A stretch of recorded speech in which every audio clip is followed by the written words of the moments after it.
joget ini Bu, ayo joget kono ayo rene ayo kudungan pink ayo sing kudungan pink ayo kene ayo nyong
ya awakku wis ngadeg nduk kene suwe iki ra enek sing tanggung jawab lho aku iki melok sapa Pak Lurah Pak Lurah sinten Peranti sing pundi piyantunipun jenengan mriki napa kula mriku ayo ayo omahku ado-ado aku rene ra tanggung jawabin lho Mas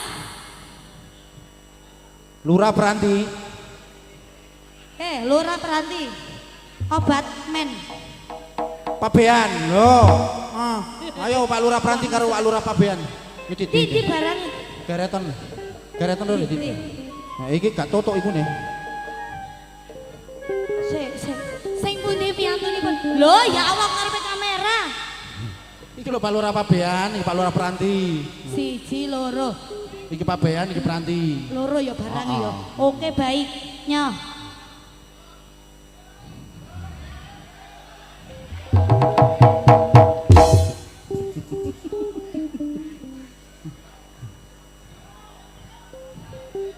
iku Lurah pabean iku nek gak gelem geleretene iku Pak Lurah Peranti iku Pak Lurah Peranti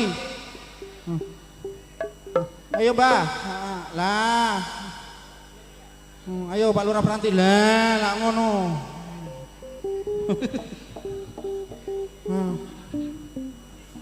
ayo Togos Lurah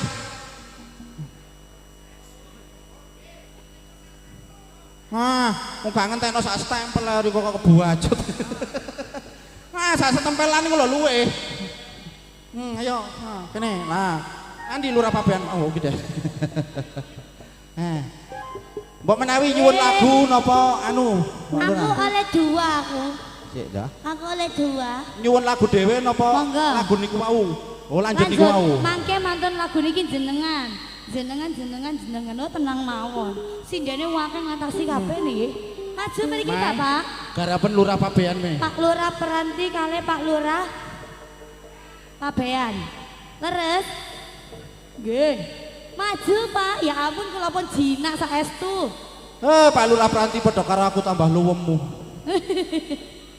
maju Pak maju tambahku sing maju lho ayo monggo oh aku nduk kene ae kita mau LDR-an LDR-an sabda oh dikaro bojone ya ampun Pak saestu lho kula mboten ngapa-ngapani wis ta wis ayo lanjut ya Pak jenengan saestu mboten mriki wis ngomong arek kon tak cipok bosok kon kok arek iki kon lanjut sep dorong iya aku dorong di DP Pak dereng ta dereng di DP kula oh sik talah Iya ampun, terima kasih. Dabang bayi lanang wedok aja ketemu.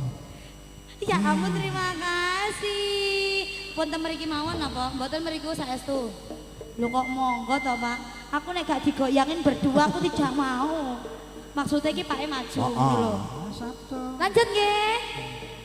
Sabtu dituratu mring Sri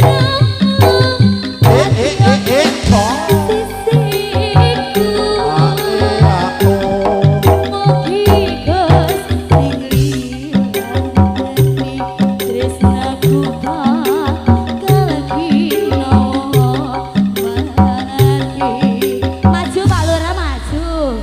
Yo.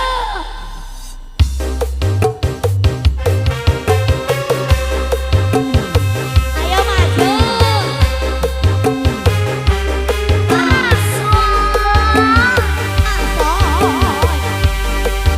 Ayo Bapak. Goyang Pak.